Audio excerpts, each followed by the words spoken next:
Good afternoon, this is Leslie. Today we're going to be talking about strategies for reading comprehension. The most important job for any educator who is teaching someone to read, it doesn't matter if it's in their native language or in another language, in this case English, the most important part is to teach the students how to understand and analyze what they're reading. It doesn't matter if it's a simple sentence, a paragraph, a worksheet, or even a book. They need to go deep into their thoughts and really understand what they are reading. We use 7 strategies to make this process easier for students because, as we all know, reading comprehension strategies help students to engage more in their reading and their text.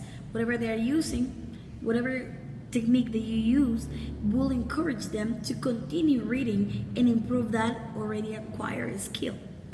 So the skill number 1 that I actually use is creating a visual. When assigning a text, a book, or whatever we need to read, I always read in advance so my students can have a clear idea of my opinion about the text, and then we can compare our opinions. It's also important to activate their 5 senses. So when they are picturing what is happening on that text, they can visualize it. They can try to know how it feels, how it smelled, what the taste was.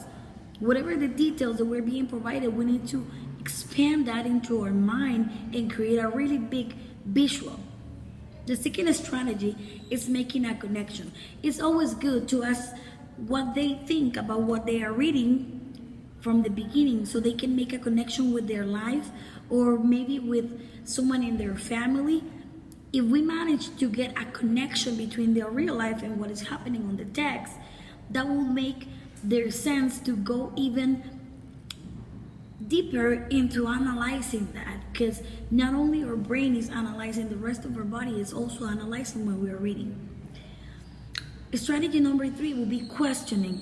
It's always good to remember the students that any good reader is always thinking and wondering.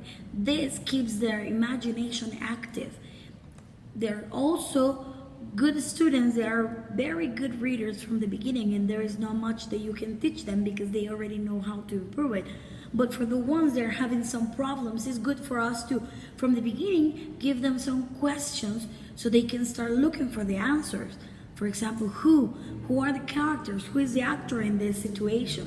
What is happening? Where is the situation happening? In what time? When? Why? And how can we solve it?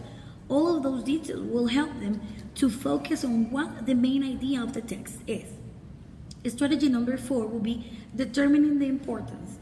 I always try to look for texts or books that will have some relevance in my students' life. That means talking about topics that they interest them.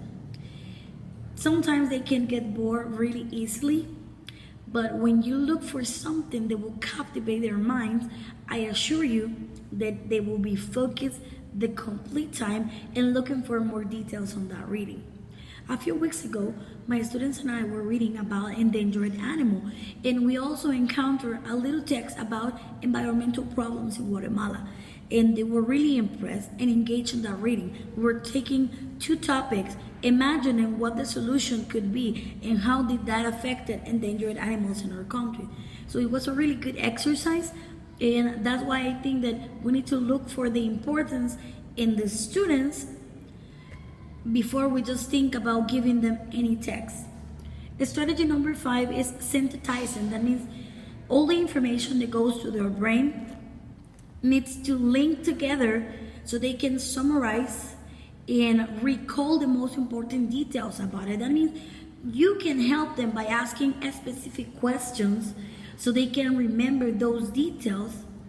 So when you ask them, can you summarize the story? They will focus on the most impressive thing or the things that their mind expanded and imagined a lot more than a small few details. So it's always good to synthesize. If you have read the stories or the text before, that's very helpful. And strategy number 7 will be noticing the author craft. That means we need to tell the students that they need to analyze what the author was trying to say. What did this person intended for us to understand by writing this piece? Do you think the author was thinking about someone in your age, maybe someone older? All of those things will help us to understand the text if we try to analyze what the author was saying. So I hope that you enjoyed it, my tips, and that you practice them. Now I'm gonna have some of my students give a short definition about reading comprehension, and then we're gonna have a few activity where you can see how it works or how I do it in my class. Thank you for your attention, and please keep tuned for the rest of the Reading video. comprehension is the act of understanding what you are reading. While the definition can be simply stated, the act is not simple to teach, learn, or practice. Reading comprehension is an intentionally active, interactive process that occurs before, during, and after a person reads a particular piece of writing. Reading comprehension is one of the pillars of the act of reading. When a person reads a text, he engages in a complex of several cognitive Miss processes. Jorge. Well, I am ninth grade and I will working on a reading comprehension. Endangered species. Today, some types of animals are endangered species.